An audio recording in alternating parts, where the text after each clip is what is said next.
else is better than I do. Please give it up for Spidey!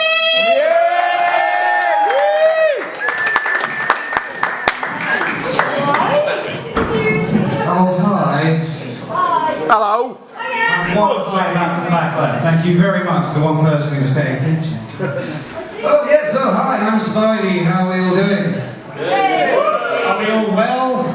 Yeah. Good, because if you're not, go the fuck home. There's a pandemic on. Oh, nice. That'd be the one COVID joke I'm going to do tonight, because I can't be bothered talking about it. There's a few topics I try and avoid. The main one being politics, actually. I don't like talking about politics. One, I don't know very much about it. I mean, before all this stuff happened, I knew two things about Donald Trump.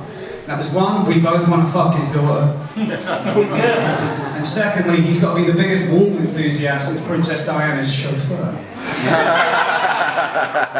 That went down way better than expected. Much like her head on the dashboard. Oh yeah, we're going to have some fun for the next 10 minutes. So the last year or so has left me feeling a little bit bleak. As it probably has with a whole bunch of us, actually. I mean, for example, I got broken up with during lockdown. Been with a girl for 2 years, and we went through a breakthrough. It really makes you reevaluate a few things. I mean, what do you normally do when you get broken up with? I'm going to go out and hit the pub, and I'm going to try and get drunk and get with the nearest thing that will say yes. Can't do that at the moment. All the bars were closed when this happened for me. I was having a moment, and I said, what do? I mean, generally, when I go out and try and pick up a girl, I mean, I don't dress in what you would call the most conventional sense. I've had questions about the trousers. I mean, I come from Bournemouth, where there are a lot of hills, so I'm pretty much known as a flying squirrel. Yeah, I can clear any gap in 1 to 2 leaps. It's nice and easy. The only problem is I don't have to jump and match through it, so the landing tends to go fairly badly. Like, dude, what was going through your mind at the time? Probably my arse. So, because of the way I look, if ever I go out in public, if I walk into, say, a bar or a restaurant, people tend to assume I want one of two things. Either a vegan menu, fuck right off, or a full-body cavity search.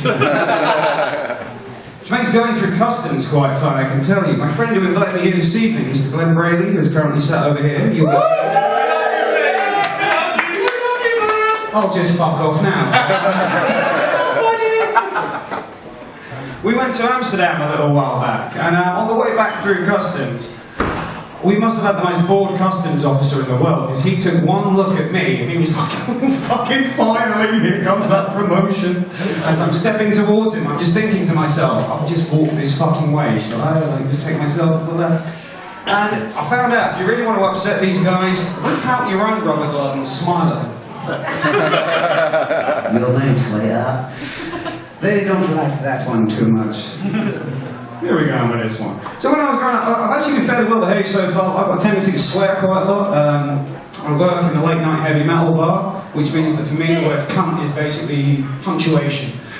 But growing up as a child, I grew up with a very angry set of parents. They weren't angry at me, they were just angry at each other and their general life choices, which is why I now have a different set of parents. But we used to get to the point where when the swearing came, I go, okay, so the kid's starting to swear. Maybe it's time we tame this back a little bit, but we're going to teach him to not swear. So we're going to start a swear jar. Alright, okay, so what do we do when the swear jar's full? Well, obviously when Mummy and Daddy get a little bit angry, we do tend to swear.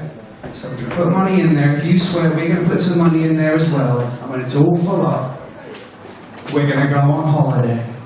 Which is great for me, because I set fire to the cat and fucked my sister, and we were at Disneyland by the way. Very good. I said we were going to have some fun. I didn't say what kind of fun. So again, being single. New experience for me. I was with my ex for 2 years. I won't bother saying anything nasty about her, because it's only a 10-minute slot. In all honesty, it ended fairly amicably, apart from the fact it ended on a difference of opinion, she will say. She thought we'd grown apart, and I thought she was wrong, sadly. But however, there we are. I think so. Oh. So usually when I used to head out to the bars, I mean, I'm not very good with pick-up lines or anything like that. Like, when you look a little bit odd, people expect you to be a little bit zany, a little bit odd. I'm like, well, I mean, I used to drink a lot of sugar when I was a kid, and I was a little bit hyperactive, ADHD. Don't see that helping me out in any sort of way. So I would approach, you try to approach a girl in a bar that you see, and then you get what I like to call the YouTube advert of friends. Should be her friend who spotted that you noticed her, and she tries to get in your face and talk to her. I call them YouTube advert friends because they give you 5 seconds and they're fucking gone. So you try the actual pickup lines. I mean, what are the classics these days? It's like, hey baby, roses are red, violets are blue, I've got a knife, get in the bag. Hey darling, are you at school? Because I want to shoot some kids inside of you.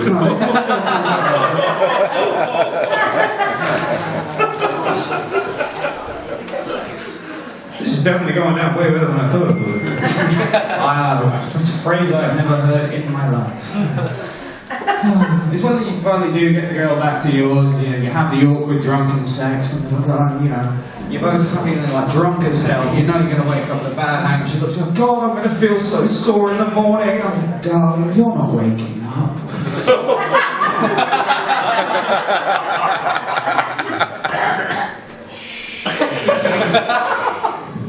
So pretty when you're not speaking.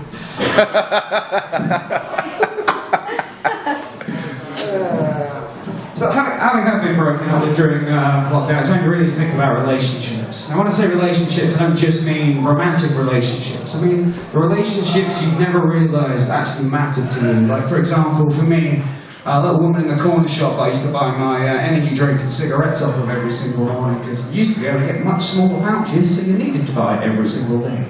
And look at me, I'm a fucking wreck, so I need energy drink to stay awake. She was wonderful. I work in a late night bar. I used to meet a postman on the way home every single day.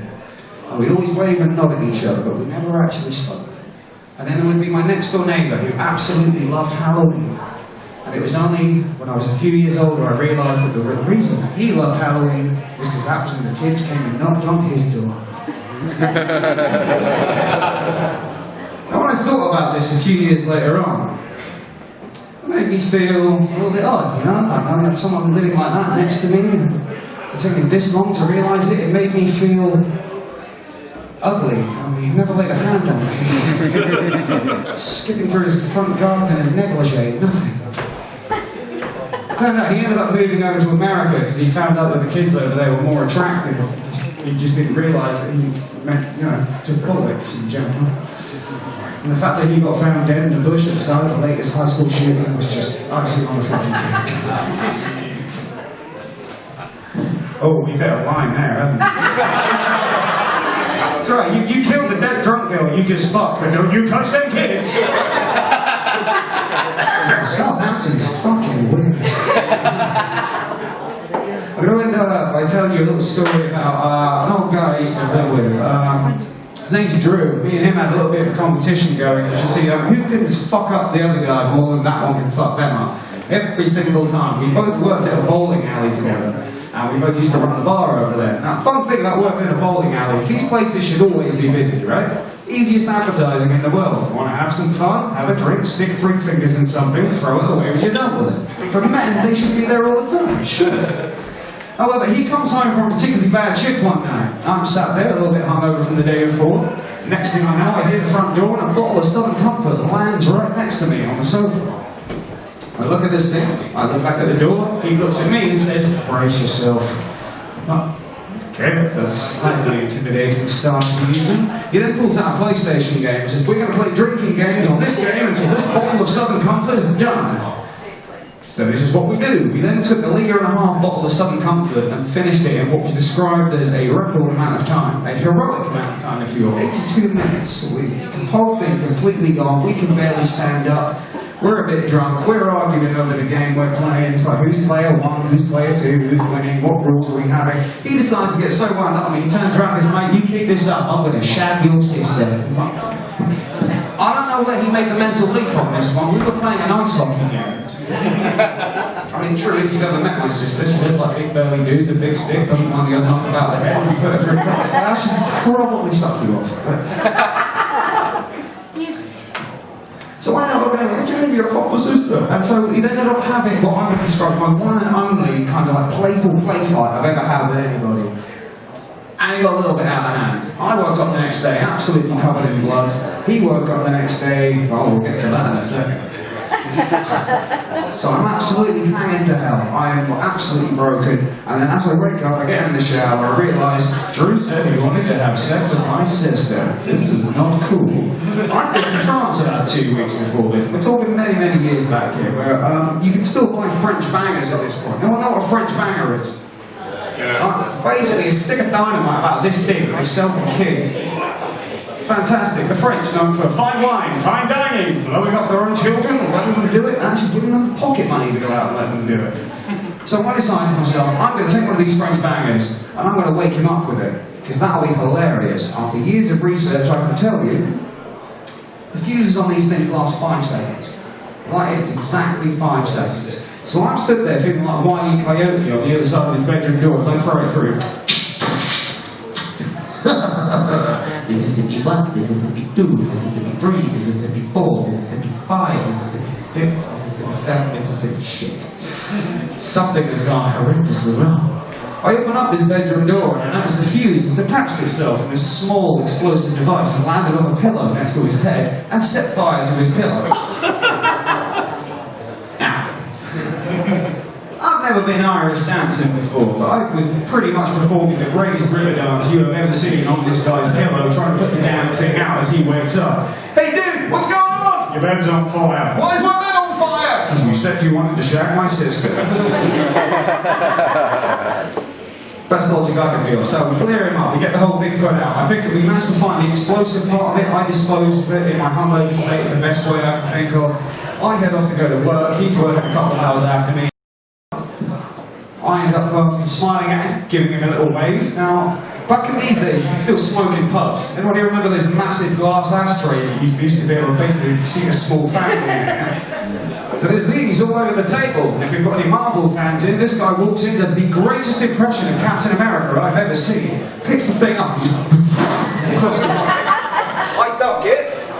Jesus H fuck, what is going on? I'm a little bit confused. As far as I knew, we were all right. We'd had a drink, we'd had an argument, we punched each other. I'd set fire to his bed, I'd put it out, he hasn't fucked my sister, everything's okay. Yes? No. He then looks at me dead in the eye and says, Lee, where do we leave small explosives? Do we leave them in the ashtray where we put our sticks of fire? So just to sum up the morning this guy has had, he has been woken up by me dancing on his bed, which was on fire. He's covered in blood, got a half-broken nose, he's absolutely hung over to hell. He goes to sit down and have a nice quiet coffee before work. He puts the ashtray on his lap. He taps the cigarette. Tick, tick, tick, tick, boom! I'm gonna miss Drew. And he misses his thumbs. And hitchhiking.